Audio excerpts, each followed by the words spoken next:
Hello everyone. As you may know, Martin Scorsese recently said some things. I'm going to go out on a limb here and say you know what I'm talking about. This sort of thing has happened many a time before. Prestigious directors who, how can I word this, aren't as relevant as they once were, have an incessant tendency of criticising the Marvel Cinematic Universe or other superhero films like it, just for existing, because this seems to be a common occurrence in the media. I'm going to make one and only one video on this topic, so I'll never have to do it again, saving myself from having to do it again when, I don't know, George Miller or someone of that caliber decides to throw shade at Marvel in the future. My goal with this video is to make a counter-argument against all of the people who make bold and equally asinine claims and statements such as, Marvel films are not cinema. Then they will typically attempt to justify it with some semantics and mental gymnastics that may try to trick you into not really thinking about what they're saying. These go along with purely arbitrary dispositions. I have many examples of this I can draw from. It is rather plain and simple why these criticisms of Marvel films are idiotic when they don't apply any logic to them, and instead apply sweeping generalizations through naivety that come from a place of bitter envy. Let's get started, shall we, with our first case study. Allow me to take you back to April 2018. If I knew how to do it, I'd do that morphing, distorted effect on the screen to signify flashbacks, but I don't know how to do that, so whatever. Marvel Studios is ready to release Avengers Infinity War, and fans are raring to see it. Now, just a side note, I know I'm using hindsight to counter some of these points in this quote, and you might think that's unfair, but I'll explain why it isn't. James Cameron said, I'm hoping we'll start getting Avenger fatigue here pretty soon. Not that I don't love the movies, it's just, come on guys, there are other stories to tell besides hypergonadal males without families doing death-defying things for 2 hours and wrecking cities in the process. It's like, oi? That just looks a bit strange written down. In hindsight, these claims do not really compute. You see, the problem is that James Cameron, among many others like-minded, simply refuse to believe the MCU can grow and expand and delve into other angles in storytelling with new ideas. It's almost like the superhero genre isn't this set-in-stone idea, but it's actually malleable and ready to be shaped into something fresh and unique. Marvel Studios knows this to be true, which is why, at this rate, I don't think we'll ever get Avengers fatigue like James Cameron wanted. Superhero films will always find ways to stay true to their roots, but strive for something conceptually different. Yes, there are other stories to tell besides hypergonadal males without families doing death-defying things for 2 hours and wrecking cities in the process. That's true. Because, first of all, that hypergonadal remark is utter dribble. I mean, look at this shot of all these women. Seriously though, what is he talking about? All these female... Most of these female characters are developed with quite a lot of thought and care put into it. Before you give me the hindsight argument, a lot of these characters existed in the Marvel universe before this quote. Anyway, because the idea of a family who aren't related by blood isn't in your face and obvious enough for James Cameron, they eventually gave Tony Stark a daughter, a family to care for, when it actually mattered and benefited the impact of the story. Also, 2 hours? No, they're 3 hours now, get it right. You has been hack. I'm only half joking. I don't know, his next film will be indicative of how much I'm joking. I mean, he hasn't directed a film since 2009, and he keeps producing these shite Terminator sequels, so I don't know if I'm being serious or not. I don't know. I mean, he produced Alita Battle Angel, and that was decent. I don't know. Anyhow, he continues on by saying, we can see the market drives us to a sort of science fiction now that's either completely escapist and doesn't require a technical consultant. An example of this would be Guardians of the Galaxy. It's just fun. We don't care how those spaceships work, or any of that stuff works. And then you have scientifically responsible science fiction like The Martian or Interstellar. Don't know about the Interstellar one. I found myself as a father of 5 starting to think about what, an Avatar story would be like if it was a family drama. What if it was The Godfather? It's a generational family saga. That's very different than the first film. That's still the same setting and the same respect for the shock of the new. We still want to show you things that you haven't seen before or imagined, but the story is very different. It's a continuation of the same characters, but what happens when warriors who are willing to go on suicide charges and leap off cliffs, what happens when they grow up and have their own kids? It becomes a very different story. So he uses an example of a film where we don't care how an element of that world works. Guardians of the Galaxy was his example for a film that doesn't need a technical consultant regarding how ships work, for instance. Does this mean he did have a technical consultant on the set of Terminator and Avatar? Or did he have the sense to refrain from bogging down the story with details that do not matter? I think it was the latter, if I recall. Now, they didn't explain how the spaceships work in Guardians of the Galaxy because no one gives a shit. And that's because the characters certainly don't need to learn because they themselves are alien. They already know. So we couldn't learn it from them. The story of Guardians of the Galaxy works for what it is, despite James Cameron's arbitrary criteria of what it's supposed to explain. Speaking of his arbitrary criteria, he involves his fatherhood of 5 in this statement, saying that it is what's made him rethink his approach to the Avatar sequels going forward. And you know, that's good for him. That's great. I hope that works out for him. I hope the Avatar sequels benefit from that. That doesn't mean everyone else has to follow suit though. Not everyone has had the epiphany he's had. Every individual writer draws from their personal experiences. That's why we get different stories. So James Cameron, instead of trying to get people to write stories how you want to currently write them, why don't you just get these Avatar shit, I just hit my desk. Fuck it, it's staying in. But yeah, just get these Avatar sequels out and influence Hollywood in the way you want to. That's the only way you can do it, not just by telling other storytellers, directors and writers what to do. You had a monumental influence on the industry with your films, so just do that again, and people will listen that way. In 2014, Christopher Nolan spoke about Warner Bros. Wanting a post-credit scene for Man of Steel. His thoughts on that were, a real movie wouldn't do that. I haven't got a lot to say about this quote because it's a whole bunch of fucking nothing. But I'm including this quote because I didn't find this through my memory. No, in order to find this prime example of disgruntled directors hating Marvel films, I literally googled the directors who I thought might have had the same attitude in the past. So I googled Christopher Nolan because he seems like a... It's like stereotypical, but he seems like a well-spoken, prestigious, British household name director. So I just searched Christopher Nolan Marvel films, and then sure enough, this came up. It just goes to show how poignant this recurring theme is of directors who were once on top of the world, disparaging Marvel for being successful. Just makes you realise how predictable and typical it really is. The purpose of a post-credit scene is to give the audience a taste of what's to come in the franchise.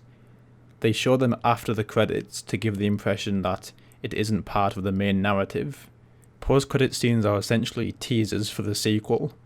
It's very similar to what TV shows do with their trailers for the next episode after the credits. In fact, post-credit scenes are really no different from teaser trailers for the sequels. So what Nolan is saying is just because a film has the teaser for its sequel after the credits, it is rendered not a real film. Fucking give over with this mental gymnastics bollocks. In 2017, Ridley Scott said this when he was asked if he would ever direct a Marvel movie. This is the reason he has for never doing it. He said he couldn't. He says, he couldn't believe in the thin, gossamer tightrope of the non-reality of the situation of the superhero. I've done that kind of movie. Blade Runner really is a comic strip, when you think about it. It's a dark story told in an unreal world, he stated. You could almost put Batman or Superman in that world, that atmosphere, except I'd have a fucking good story as opposed to no story. Oh my god. Right. This is actually fucking aggravating me. So the real story here is either he has only seen bad superhero films by coincidence and his perspective is therefore understandable but naive, or he is just a bit jealous of the other directors thriving in science fiction, whereas he is dwindling, evident by Prometheus and Alien Covenant. He starts off by deeming the films as gossamer tightrope of the non-reality of the situation of a superhero. This is another sweeping generalization. Can't any of these people just be more specific? Some superhero films have established the way in which their protagonist's abilities work really well, or at least it is possible to pull off without disregarding the entire genre. Writing fiction as an art form can vary in quality. It does not matter what the genre or formula is. The execution in writing will be indicative of the film's quality. The science fiction genre is awesome, one of the reasons being you can use it for any genre. Ridley Scott himself is one of the many masterminds who proved that to be true, but he is also one of many who has inadvertently proved that they can also be shit in terms of writing. Anything can be shit, anything can be great. He would have, as he phrased it, a fucking good story as opposed to no story in Alien Covenant, if his head wasn't so far up his arse like it seemed to be in this quote. Let's get to it. The thing that prompted me to make this video in the first place. Quoted from Martin Scorsese, after he was asked if he'd seen Marvel movies, he says, I try to, you know, but that's not cinema. Honestly, the closest I can think of them, as well made as they are, with actors doing the best they can do under the circumstances, is theme parks. It isn't the cinema of human beings trying to convey emotional, psychological experiences to another human being.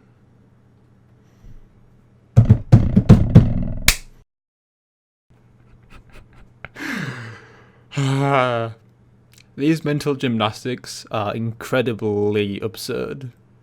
The man is entitled to his opinion, of course, but this is not an opinion. He is trying to objectively insinuate that Marvel movies are not cinema. This is where logical semantics comes into play. What does the word cinema mean to Martin Scorsese? If we were to ask Steven Spielberg, he would probably say that cinema only consists of movies that are actually screened in a movie theatre, given his hatred for the Netflix platform ruining cinema, according to him. This ironically puts Steven Spielberg and Martin Scorsese at odds with each other. If you were to ask Martin Scorsese the same question, he would perhaps say, oh, anything but Marvel movies. This might have been okay if he specified and elaborated a bit more than that one sentence that's absolute drivel. I'll get to that later. We need to know what he defines as cinema, because as I said before, Steven Spielberg has a very different definition, so it's natural to assume that everybody has a fluctuating definition of that word. But man, when you put this at face value, Scorsese comes across as a bit envious of Marvel's success, but luckily, we do have some points of his to delve into. He refers to the Marvel films as theme park rides. Okay, I can actually agree with him on that. Seriously, I can. When Marvel really gets going with their extravagant CGI, superficial, bombastic fight scenes, it can really feel like a theme park ride, especially if you experience the film in 4D, whatever it's called, where the seats rock backwards and forwards. You know what I'm talking about. But here's what Scorsese fails to understand. A movie can be a bombastic theme park ride, and well written, with an underlying story, of which said ride hinges upon to work. But nope, Scorsese does criticise the writing in saying it isn't cinema of human beings trying to convey emotional, psychological experiences to other human beings. Well, shit. If that isn't the most robotic and literal way to articulate and describe what the vast majority of Marvel films have done, or any film for that matter. What I mean is, all films do that in some capacity, but the way in which it's pulled off is a whole other discussion, and it's a discussion that Scorsese doesn't bother delving into. If he had actually seen the following scenes from the MCU, I'm pretty sure he'd have a bit more to say. But I never taught you to lie. That's why you're so bad at it. Where is the Soul Stone?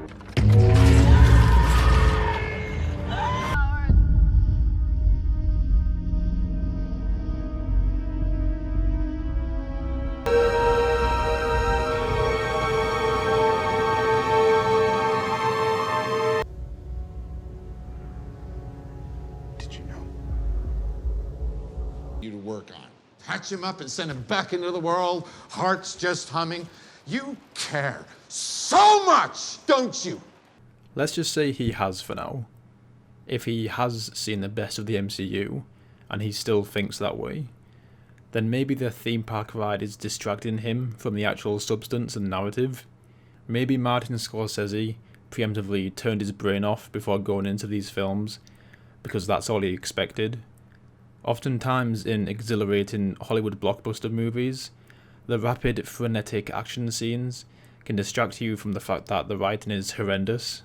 The superficial, dangling keys are taking your mind off the awkwardly put together story. This can ring true in films like Transformers, any of them, Fast and Furious, and John Wick 3, and Ready Player One, and so on. In the case of the Marvel films, perhaps the gravitas of the action scenes is actually distracting some people from the well-crafted story that they're not paying attention to because the viewer has already made up their minds on the quality of the film before seeing it. The second they lay their eyes upon a superhero costume, they treat it with no respect and don't take it seriously. We can argue semantics for the rest of time concerning the meaning of the word cinema, but maybe think about whether your argument makes sense before making it. Otherwise, your opinion might be misconstrued as nothing but a blunt insult. Which nicely brings me to Bill Maher. This might all be satire that isn't supposed to be taken seriously, but here's the thing about comedy. There's supposed to be an underlying through line of logic that makes sense. Bill Maher claims that comic books are not literature, and superhero movies cannot make for great cinema. Occasion of his death to express my dismay at people who think comic books are literature and superhero movies are great cinema, and who in general are stuck in an everlasting childhood. Yes, people often like the same things they liked when they were 10, because some of the things they liked when they were 10 were timeless. They stood the test of time. They are of good quality. Superhero movies have a broad, varying demographic. Some of them aim for a mass audience, others focus on more adult, mature viewers. The superhero genre doesn't always make for great cinema, but the same can be said for any genre. Anything can be shite. People like Bill Maher don't understand the concept of the fine difference between having a subjective standpoint and an objective fact. So he tries to be objective about why he doesn't like superhero movies with complete nonsense. That is why people were offended, because he had no argument, leaving his words to feel like a blatant attack on Stan Lee and his fans. But whatever, it's worth being a prick for the satire and applause from the audience, right? That said, the audience is literally told to laugh on late night shows like that, so we don't really have any idea if the audience actually agrees with him. It's such a charade. You know, in this vast array of iconic directors throwing shade at Marvel films, one amongst them has managed to not spit his dummy out and actually appreciate that Marvel films, by definition, are cinema. He shows an understanding of why they are loved by people of any age. I'm talking about Quentin Tarantino. He shows absolutely no juvenile animosity or ridicule towards the MCU because, unlike the others, he doesn't feel the need to throw senseless diatribes at other forms of media just because they're not really to his taste and preferences. I wish more of these old directors were like him still making great films without getting all insecure about losing their place on the pedestal that is Hollywood. I was ready to end this video here, but as I was recording, I heard that Jennifer Aniston now has commented on Marvel movies. I'm not going to go into too much detail, but her points actually seem reasonable to me. She discusses the CGI green screen sound stages and explains her viewpoint regarding that. As an actor, she essentially says she doesn't want to perform and live in a green screen. She says she would like to see the resurgence of older cinema in the vein of Meg Ryan, which I can sort of agree with. The abundance of CGI in Marvel films isn't always necessary, and often looks haphazard and unfinished. But again, like all the others, she insists on making a hyperbolic statement and doesn't elaborate on that exact statement.